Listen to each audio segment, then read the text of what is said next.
Now, on News Talk 105.9 WMAL. O'Connor and Company. Here's the biggest problem when you see a viral video of a big, bald, naked dude walking around an airport. Julie Gunlock. Good morning. It's 5:06 on O'Connor and Company on a Wednesday morning, and we've got loud construction going on here at the studio as well. If you hear something in the background, it's not my indication that I had Taco Tuesday last night. It's a drill going against a big old metal beam behind me. Hi. You saw the viral video of the big, bald, hulking, completely naked man walking through an airport. Yes. And it looks like John Fetterman. It does. And here's the problem.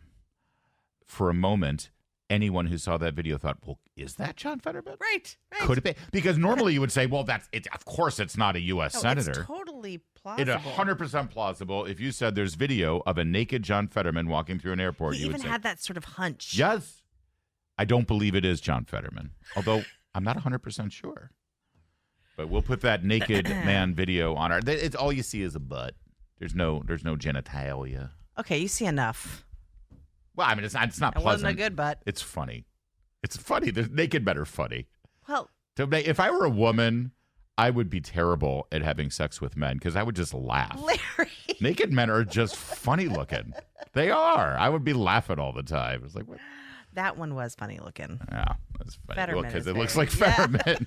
Anyway, we're pretty sure it's not the junior senator from Pennsylvania, but who knows? Could be. And that's kind of the problem. Does he have an alibi? Isn't it? Like if I told you there's a naked man walking around the airport and I think it's Josh Hawley, you'd say, that's crazy. That would never happen. Right, that's true. Fetterman? Right. Maybe. Right. Pretty soon they'll be naked on the Coming Senate up at floor. 6:35, we'll talk to Cal Thomas. 7:05, Lieutenant Colonel Daniel Davis. He's a senior fellow at Defense Priorities. Talk about Biden's comments at the UN. And then, oh, look at that. Hey, we got a presidential candidate joining us today. Not Asa Hutchinson, though. You know, I mean, I've got a bingo card here. Stop. And Asa's on it. No, we got Representative Will Hurd. Good timing. Will be heard. Yeah, it is good timing. Intelligence because is in the news. John Brennan, James Clapper added to a special advisory panel Because for no Biden's, one ever pays a price. Right. Biden's Department of Homeland Security. And, we will talk about that a little later in the program, too. So Merrick Garland will be sworn under oath on Capitol Hill today for the House Judiciary Committee. Jim Jordan's ready for him. I hope that they got their ducks in a row. I hope that everybody is on the same page. Jim Jordan's pretty much always Jim ready. Jordan is. I hope his committee is disciplined and lined up as well. And we know the Democrats will just defend. Right. So this is the first time Attorney General Merrick Garland will be facing off under oath to answer questions to the Judiciary Committee since he, number one, named David Weiss as a special counsel in the Hunter Biden affair. And more importantly, number two, connected to number one, has to answer for the fact that he has already said under oath on Capitol Hill that David Weiss already had all the powers of a special counsel. There's no need to name him special counsel because he can do whatever he wants. If he sees charges, he can bring those charges, even if it's in a jurisdiction outside of Delaware. And now, of course, we see that that's not how things played out. Right. So who's lying here? Did Merrick Garland lie under oath, or did David Weiss lie under oath? And if, in fact, Merrick Garland was truthful when he said David Weiss had all the powers of a special counsel, what's the point of naming him special counsel? So do you think Merrick Garland will throw Weiss under the bus? Somebody's got to go under the bus. That's the only way he escapes here, right? Yeah. He's got to throw somebody under the bus. Otherwise, Merrick Garland is guilty of lying under oath. Yeah. That would be impeachment. That's right. There's much more to talk to him about, though. In fact, did you sign off on the plea deal? Right.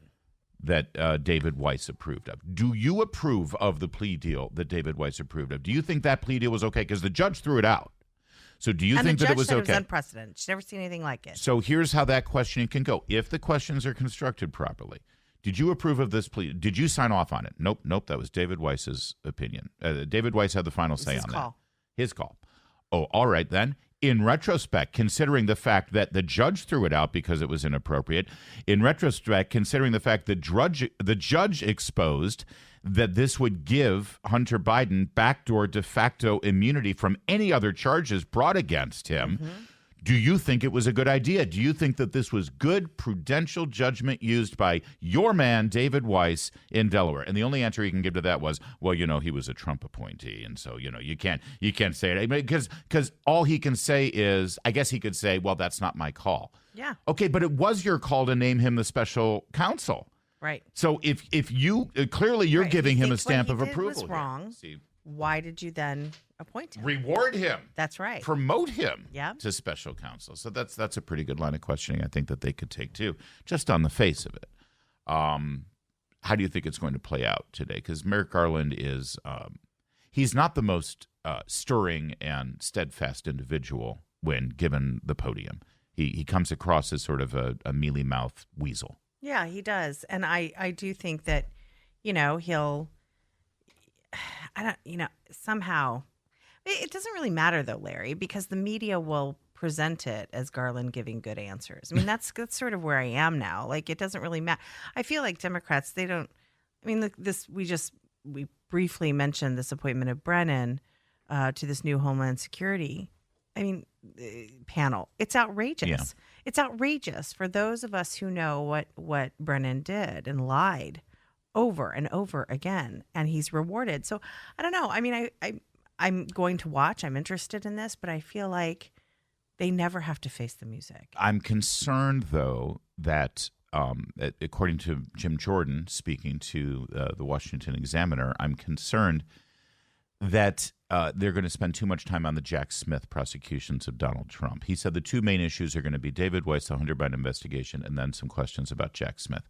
Every single question about Jack Smith will be met with, listen, I appointed him my as a hands are off. Yeah, the whole point of him being a special counsel means that it's completely outside the realm. Now, I think it's good to get him on the record under oath about was there any communication between you and the Biden White House prior to the appointment of special counsel Jack Smith?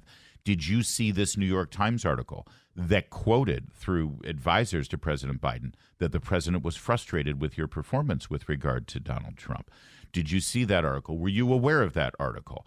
Did that have anything to do with your decision to appoint a special counsel, and et cetera, et cetera? Of course, he'll deny that. Also, you could also say, why would you appoint Jack Smith with his dismal record? Right. I mean, then there's that. He's a joke. Given that, with all of the people you had to evaluate to name as a special counsel, why did you pick the guy whose conviction of the governor of Virginia was overthrown unanimously by the Supreme Court because of his misconduct? I mean, he can't deny that. He can't deny that question. That is his judgment. Right. That was his decision. So that's something that the Republicans, what is wrong with you? I suppose so, but I just don't see it being fruitful. But you're right. I mean, the whole point I'm of just saying, if we're looking for a question where he doesn't say, look, that's an ongoing investigation and that's why he's a special counsel, his judgment on that matters. I think the whole point of this inquiry today of Merrick Garland, the Attorney General, under oath, answering questions of the House Judiciary Committee, is to get him to say things that can be used against him. Sure. Honestly, that's 100%. What can he say today under oath that then can be used as evidence in the impeachment? Yeah. Period. That's their entire intent today. It's not to get the truth. Yeah. And it's not to get a gotcha moment for cable news because they'll ignore it. Right. It's to get evidence for the impeachment, either Merrick Garland's impeachment or Joe Biden's impeachment. Maybe both. Yeah. I think you're right. That's what their point should be. And every question that every congressman or every staffer that is helping the congressman out with their questioning, they should filter every single question through that lens. Look at your questions because you only have 5 minutes. Eye on the goal. Yep. Eye on the goal. Will this question aid in the impeachment of Merrick Garland and Joe Biden? Get him to say things under oath that can be used against him. If your question has any other purpose, throw it out. And just double down on that point. WMAL. Making sense of the news. Live from the Home Paramount Pest Control Studios. Home Paramount, the leader in pest control since 1939. Cool content from your favorite WMAL shows. Download the new WMAL app today. Tomorrow, we need to go into the Capitol. Into the Capitol. What? No! Peacefully. Fed. Tomorrow. That's the night before the events of January 6th. I love the chanting "Fed, Fed, Fed" at Ray Epps. And my other favorite part of this video of Ray Epps saying, "Tomorrow we're going to go into the Capitol," is the guy who's taking the video going, "What? What?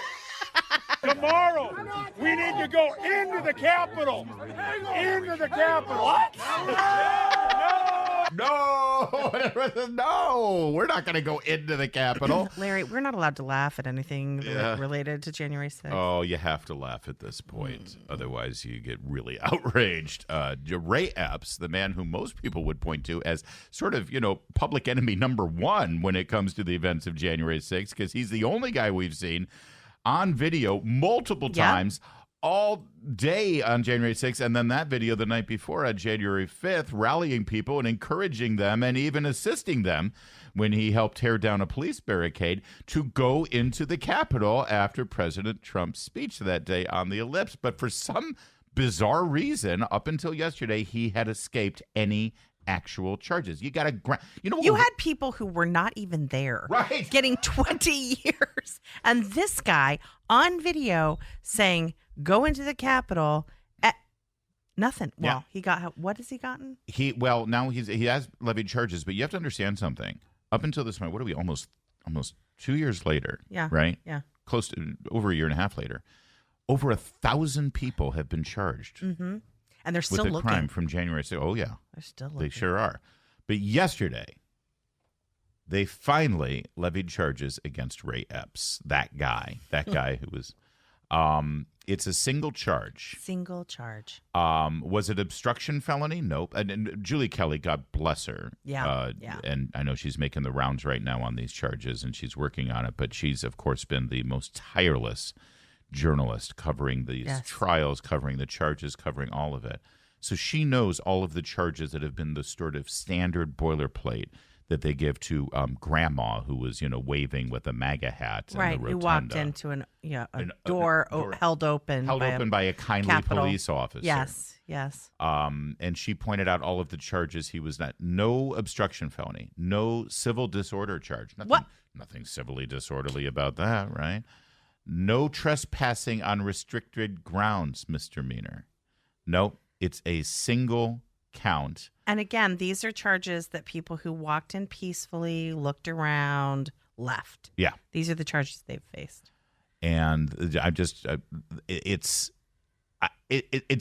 is when the act of levying a criminal charge is meant to cover things up even more. Yeah. Basically, this is meant to be a distraction. Basically, this is meant to keep people like you or me or Mark Levin or Julie Kelly or anybody saying, what about Ray Epps? Well, now you can no longer say that because we've charged him. We charged him with disorderly or disruptive conduct in a restricted building or grounds. And then the NBC headline, Ray Epps, subject of Tucker Carlson's January 6th conspiracy theories. Again, it's on video. Right. Charged by DOJ. So that's how NBC couches it. That, this poor guy, he's the subject of conspiracy theories, and he's now charged by DOJ. Have you seen any other person from January 6th encouraging people to barge into the Capitol? No.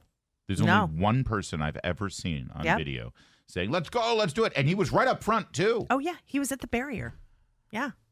And he's the only one, and it's taken this long for him to be charged. And it's one misdemeanor that there will be no jail time. There will be no nothing.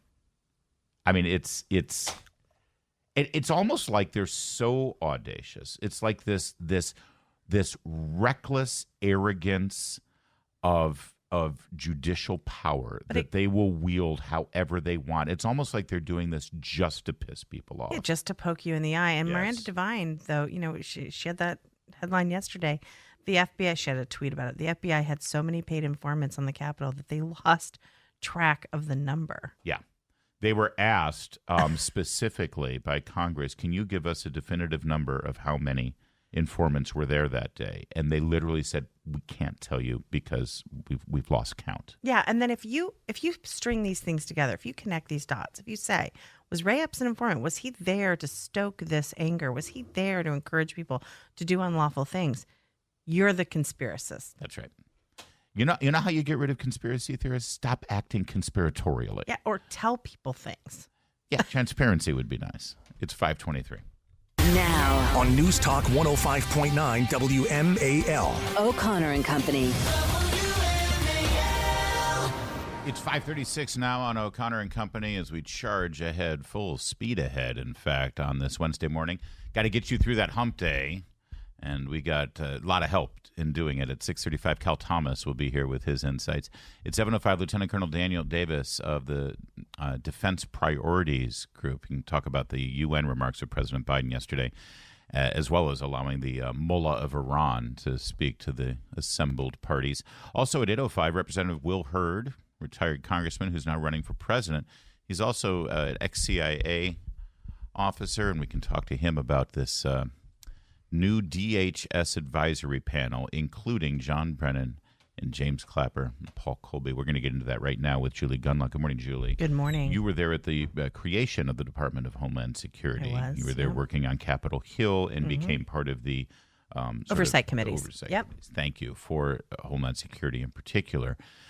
This was in the wake of 9/11, obviously. And sadly, so many of the alphabet intelligence agencies have become somewhat tarnished in their image over the last several years because operatives within those organizations and sometimes even running those organizations have been seen to be using their power and their influence and their access to intelligence for blatant political purposes. That's That's just a fact. That's right. And two of the biggest offenders of that were John Brennan, the former CIA director under Barack Obama, and James Clapper, the former DNI under Barack Obama. In fact, James Clapper outright perjured himself and lied under oath in front of a Senate committee. A Democrat was asking him, are you right now collecting text messages, phone calls, surveillance data on innocent Americans with a giant wide net just to hold on to that information? He said, absolutely not. We don't do that. Yeah. They do that. They did do that. Yep. And he lied about it. He wasn't punished, and of course he was rewarded. John Brennan oversaw the creation of the counterterrorism investigation into the Trump campaign during the 2016 campaign.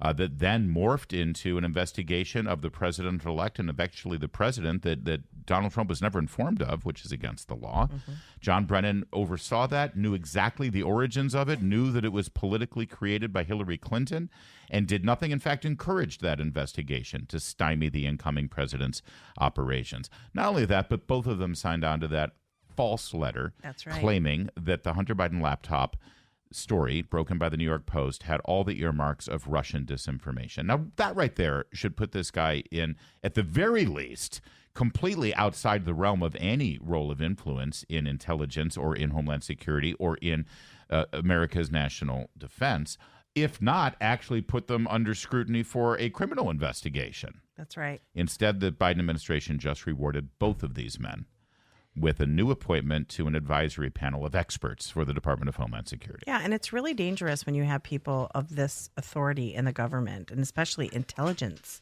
authority, lying like this, and then there being no repercussions for that. I mean, he's a distinguished fellow at Fordham University School of Law and the University of Texas, Austin. So, this is, again, they get these fellowships, they're on boards, they sit back in sort of semi-retirement, then they get on another board, they're just raking in the money as a private citizen. And the only way in which they can pay a price is either not receiving these appointments. And I'm serious, these appointments to a DHS board like this, I mean, this in the private sector, this gets you contracts. Oh, this hell gets yeah. So, I mean, this is $1 million appointment for these absolutely. guys. So, I mean, it is really galling for we Americans, especially as they're pursuing these January 6th. We see these grannies who walked through an open door, or people who weren't even there, being prosecuted to this degree, 20 years in prison. Yeah. And John Brennan is raking in millions while lying about very important intelligence matters. Or how about Donald Trump is right now he's running for president, and he's facing criminal charges that'll put him away for years over so-called the violations of the Espionage Act for having documents in a locked room in Mar-a-Lago that they claim are top secret. And this Meanwhile, guy, John Brennan as he was CIA director, literally oversaw the CIA spying on members of the United States Senate. And nothing happened. He apologized. And this is nothing happened to him, and Donald Trump is facing a decade in jail. It is relentless. This constantly happens with these Democrat officials. There is no price to pay. But that's looking backward. Let's look forward for a moment. This panel specifically that these two obviously blatant political operators have been now named to is called the Homeland Intelligence Experts Group. They will be handling national security intelligence matters for the Department of Homeland Security, specifically in the realm of counterterrorism. Counterterrorism is the umbrella fig leaf excuse that was used to justify an investigation of the Trump campaign back in 2016. How much do you want to bet that sometime between now and Election Day next year, there's going to be verified evidence that there is a counterterrorism threat emanating from the Trump campaign and that there is foreign meddling in our election? I get it. They're these are the guys who are going to be presenting the evidence. But I can't help but be a bit of a sort of overlap and duplication kind of person here, because I worked on oversight committees for so long. And just think of what you just said. These guys are going to synthesize, intelligence from a Homeland's perspective. 9/11 happened because there was too many layers of bureaucracy. There were too many people, right? Mm-hmm. Too many cooks in the kitchen, right? And there was a while after 9/11 where there was a really interesting conversation about how we actually need to streamline things. And then the result was, let's create a whole nother department employing millions and create all these new layers of bureaucracy. What you just described, what they're supposed to be doing, could be a working group between the FBI and the CIA. Mm-hmm. But instead, we hand it all over to DHS, who are supposed to connect the dots for two agencies who before weren't talking to each other. And so they're supposed to be the facilitators. And then they create this panel, this board with liars. Right. It is so trust. It is so Washington, Larry. Yeah. Well, listen, coming up, Representative Will Hurd, who's running for president, is going to join us. And I know he wants to talk about his campaign and the fact that he won't be on the debate stage next week, stuff like that. But here's the thing. He used to work for the CIA. And when he was on the House Intel Committee, he was great. He was very good over the Benghazi issue and about the politicization of what happened at Benghazi when Clapper and Brennan were in charge. Loved to. And then there's Hunter Biden. Speaking of two tiers of justice, Hunter Biden's lawyers, Hunter Biden's got a day in court coming up. I know. He's got to enter his plea. So here's what happened. He finally got charges levied against him on the gun charges, right? Mm-hmm. The lowest of low-hanging fruit. And as we've seen over the last several months, even if you're a high-profile individual, as high a profile as a former president of the United States and currently the leading presidential candidate for the next presidential election, even if you're that guy, no one is above the law, Julie Dunlop. Uh-huh. And there are no two tiers of justice. And if you get federal charges levied against you, you, like anybody else, need to show up in court and be arraigned and plead not guilty and get that mugshot plastered everywhere for the whole world to see, right? Nope. Not when you're Hunter Biden, apparently. I do love, just for a second, yes. I do love how the Democrats are like, if you think there are two tiers, how do you explain this? It's like, oh, yes, a misdemeanor is going to carry a fine, right? Whereas Donald Trump's going to be in jail for 127 years, right? And totally the same. And even better, his lawyers are now saying, well, we don't think he should have to show up for his arraignment. Mm-hmm. Or to enter, he doesn't have to personally enter a plea. His lawyers can do it for him. But here's the excuse. Hunter Biden, the 52-year-old son of the President of the United States, they're concerned that his Secret Service detail will be too disruptive for the court proceedings. No. Compared to the Secret Service detail for Donald Trump, a former president of the United States who is now running for president. The feds were like, hell no, Trump shows up. We're going to have a circus here. We're fine with it. In fact, we want a circus here. But Hunter Biden's lawyer is saying, he doesn't really have to show up. We don't. Now, there has not been a ruling on this from the judge in the matter. But if the judge says, yeah, you're right, the last thing we want is a circus around Hunter Biden. I'm sorry. That's exactly what will happen. I will be this close to flipping over a car and starting a riot. I'm sorry. It's going to look like You're going to do the Real Philadelphia. Housewives flip the table. No. You're I'm done. going right to the streets. It will be a car. I will set it on fire. It'll be like Detroit after they win the World Series. Careful, That's what careful. it'll look like. Careful. I don't want you dragged away. That's true. Here I am inciting violence. Yeah. Well, I'm being sarcastic, obviously, but this is what it takes I to know. bring me, little mild-mannered, happy-go-lucky Larry, to the point of ready Are to you burn going something Eeyore down. on me? A little bit. Not Eeyore. Oh no, No, I'm no, you're right. Tigger with an AK is what I am. Hunter Biden's lawyers are asking the court to allow him to enter his not guilty plea via video because his Secret Service detail would be disruptive to locals. Hey. As a local here in Washington, it was kind of disruptive when Trump had to show up in federal Also, you court. know all the locals around here are like, oh, yes, definitely. Well, we love that Trump had to do a perp walk. To be fair, the locals in question here are in Delaware. Yes. In Wilmington. But Yes. still, this is outrageous. It is. Moreover, should there be any discussion of revising Mr. Biden's existing conditions of release, there's no reason why these discussions cannot take place with the court and the government present by video conference. Mr. Biden has scrupulously complied with his conditions since returning home to California, and it is his expectation that those conditions will remain in place until the court orders otherwise. Has he scrupulously? Because one of his conditions was that he was supposed to avoid any, substance abuse or even using substances. And last I checked, he was in a house where his lawyer was smoking on a bong on the balcony. That's right. Now, how is that scrupulously compiling with the conditions of his release if he's in and around people using narcotics, number one? And number two, wasn't there a bag of Coke found at the White House when he was living there? Yeah, but I that think- was Kamala's. All right. Fair enough. Or what's her husband's name? But Bob? Bruce, Dan? Dirk, Chuck? I can always remember. I know that when she gets COVID, he doesn't get it. That's all I remember. Anyway, we shall see what the judge's decision will be. But if they, I can't imagine them complying, agreeing. The fact that the lawyers even asked this shows, again, this level of arrogance, this level of don't you know who we are? Because We're there's not like those people. There's no check. There's no check on these people. We are the check. That's right. Right here on O'Connor and Company. It's 5:53.